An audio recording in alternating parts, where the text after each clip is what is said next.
My name is Camille Hadley. I am from Brevard County, Florida, and my organization is Little Growers, Inc. Well, currently we run a 4-H garden club in the local Parks and Recreation Park, Lipscomb Street Park in Melbourne, Florida. This is a community that is a USDA designated food desert community, and about 80% of the kids that live in that community are on free and reduced lunch.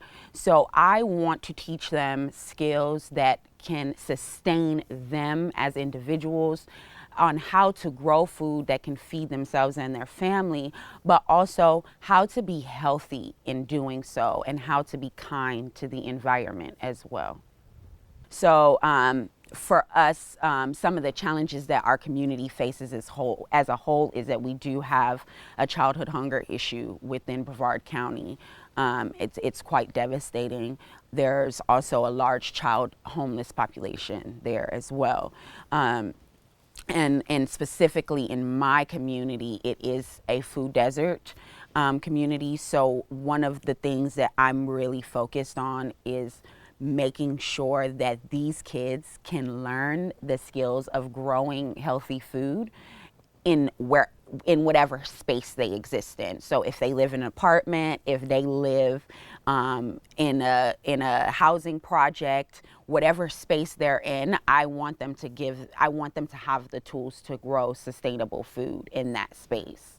And it's important to me because this program really started in buckets in my front yard with kids coming from all over the neighborhood to just find out what me and my husband were up to.